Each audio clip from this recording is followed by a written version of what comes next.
Fala aí, meus irmãos, paz do Senhor Jesus Cristo, alegre por mais uma manhã, início de mais uma semana, pela graça e misericórdia do Senhor, nós estamos de pé, estamos aqui na pegada do Evangelho, firmes e constantes, e eu quero compartilhar uma palavra do Senhor com você. Ontem nós fomos ministrados pelo nosso pastor, uma palavra que nos direciona em darmos a nossa face, darmos a outra face, né? Nós sabemos que é muito difícil, mas isso aqui é um padrão do reino para a nossa vida e nós somos capacitados pelo Espírito Santo em ter esse tipo de comportamento. E pensativo um pouco sobre até mesmo isso de dar outra face, eu tenho meditado num texto que está aqui em 1 Samuel, no capítulo 30. Eu vou estar lendo aqui com vocês. Quando Davi e os seus homens chegaram a Ziclag ao terceiro dia, já os amalequitas com ímpeto tinham dado sobre o sul e Ziclag, e tinham ferido a Ziclag e a tinham queimado a fogo. Tinham levado cativo as mulheres e todos que lá se achavam, tanto grandes quanto pequenos. A ninguém mataram, tão somente os levaram consigo e foram com seu caminho. Quando Davi e os seus homens chegaram à cidade, encontraram-na queimada a fogo e as suas mulheres, seus filhos e as suas filhas levados cativos. Então Davi e o povo que se achava com ele alçaram a sua voz e choraram, até que não houve neles mais força para chorar. Também as duas mulheres de Davi tinham sido levadas cativas, Ainoã, a jezreelita, e Abigail, que fora mulher de Nabal, o carmelita. Davi muito se angustiou porque o povo falava em apedrejá-lo.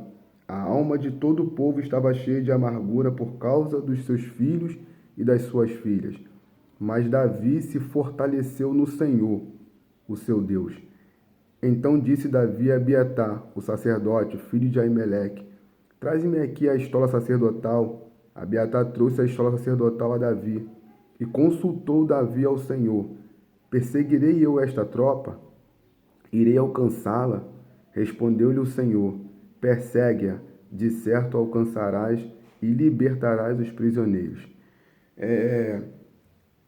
Esse texto, meus irmãos, ele faz parte de um momento em que Davi, ele cansa de fugir do seu senhor Saul, do seu rei Saul, de muitos e muitos desertos, muitas e muitas dificuldades. Davi, ele tem uma ideia que não parecia ser muito boa para aquele momento. Davi, ele pretende se esconder entre os seus inimigos, que naquele tempo os filisteus eram os inimigos mais ferrenhos do povo de Israel, era o maior inimigo do povo de Israel, e Davi ali encontra um refúgio. Ele vai para Aquis e ele começa a servir Aquis.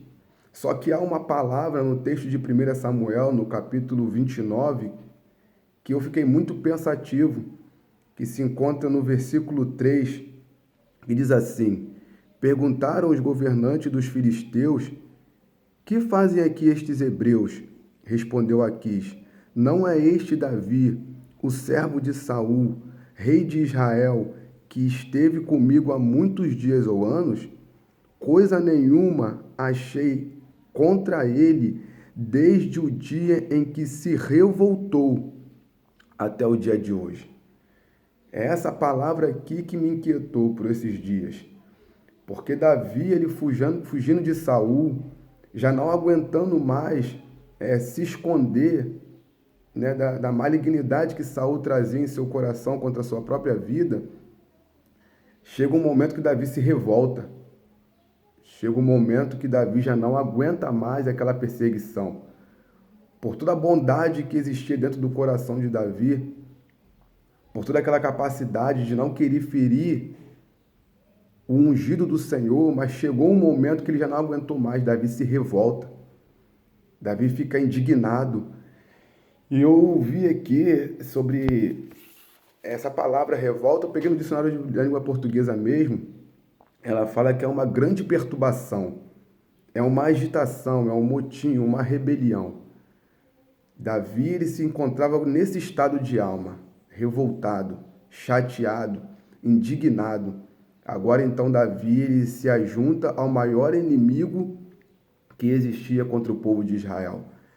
E em Efésios, no capítulo 4, nós vamos ver Paulo falando, olha, vocês podem até se irar, mas não peca. Não peca. E nós sabemos o quanto é difícil nós andarmos nesse extremo. O quanto é difícil você estar irado e não pecar. Nesse momento de ira, existem pessoas que são capazes de matar uma outra pessoa. Nós vamos ver isso lá no início, no livro de Gênesis, quando Caim mata o seu irmão. A gente vai ver que quando o Senhor ele aceita a oferta de Abel e ele rejeita a oferta de Caim, a Bíblia vai dizer que Caim se irou naquele momento. Caim fica tão chateado ao ponto de matar o seu irmão.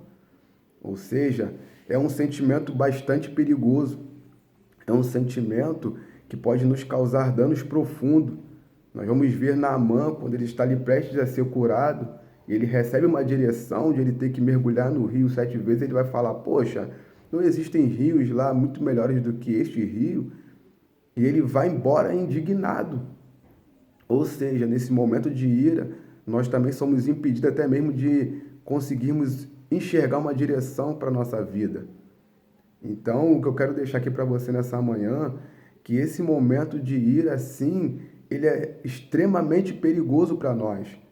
E ele combina muito, né, esse texto para mim, quanto você dá a outra face. Porque eu também sei o quanto é difícil você estar irado e ter que ficar calado. O quanto você está irado e você se manter, como diz em Gálatas 5:22, num autocontrole. Você exercer esse domínio próprio. E eu vi aqui também num texto em Lucas, no capítulo 4, no versículo 28, quando Jesus ele está pregando a palavra, que ele tem aquela oportunidade de estar entre o povo na sinagoga, por ele falar a verdade, as pessoas tentaram jogar ele lá de cima do monte, onde a cidade era edificada. Ou seja, existem pessoas que ficam iradas simplesmente porque não estão querendo ouvir uma verdade. Elas não estão dispostas a ouvir uma verdade. E isso pode trazer ira para dentro de uma pessoa também, ao ponto de querer matar uma outra pessoa. Então, o que eu vejo aqui nesse texto? Que Davi, por ele ter se irado, por ele estar revoltado, ele se ajunta com o seu maior inimigo, porque a gente vai ver aqui no capítulo de número 29, versículo 8, que vai dizer assim, ó, então Davi disse a Aquis, mas o que fiz? O que achaste no teu servo desde o dia em que vir ter contigo até o dia de hoje, para que eu não vá pelejar contra os inimigos do rei, meu senhor? Então Davi fala assim, ó, eu vim pelejar contra os inimigos do rei. Davi não tem o povo de Israel como seu inimigo, mas essa revolta, essa ira, ele estava disposto até mesmo pelejar ou guerrear contra os seus aliados, que era o povo de Israel, contra o futuro povo que ele já estava prestes a ser governante, ou rei de Israel. Então, esse momento aqui, nós vamos ver que há uma perda muito grande, porque Davi descobre uma cidade na qual ele já estava chefiando ou guerreando por ela, e a Bíblia vai dizer que Davi perde Ainoã e Abigail. E eu dei uma pesquisada sobre esses dois nomes e vi que Abigail significa alegria e Ainoã significa graça. No momento em que Davi se revolta, ele perde graça e perde alegria. Nesse momento de revolta de Davi, ele perde dos maiores tesouros que nós podemos ter nessa terra, que é graça e ter alegria. E ele faz também que muitas famílias, por esse comportamento dele, muitas famílias também ali, nós vamos ver que vários homens se revoltam contra Davi ao ponto de querer até apedrejá-lo, porque eles também perderam seus familiares. Nesses dias que nós estamos vivendo hoje, nesse tempo de quarentena, nós sabemos o quanto é fácil nós sermos tomados por esse sentimento. Até mesmo por conta de nós ficarmos muito agitados, estar parado no mesmo lugar. A gente está dentro de casa, nossos filhos correndo para um lado, para um outro, a esposa falando na cabeça, limpa isso aqui, tira isso ali do lugar. Que você não se ire por essas coisas pequenas. Que você consiga manter o autocontrole, que você tenha mesmo paciência para esse tempo, para que você não seja tomado por esse sentimento, que seja capaz de ferir aqueles que te rodeiam, aqueles que estão bem próximos a você, ao ponto de você poder, por um deslize, perder a sua graça e perder a sua alegria. Que você possa ficar firme nessa palavra, meu irmão. Que você possa pegar esses versículos, esse texto e olhar com mais clareza e que você possa extrair muito mais verdade do que eu consegui ver. Mas que você possa ter esse autocontrole, que nós possamos viver esse autocontrole. É importante sim, nós conseguimos dar a outra face. Sabedores de quanto é difícil fazer isso, mas nós temos o Espírito Santo que nos capacita a viver a toda a verdade que o Evangelho nos impõe como um padrão de reino. Eu quero que você fique com essa palavra, que você tenha um bom dia, uma excelente semana, que o Senhor possa te fortalecer na força e no seu poder. Tamo junto.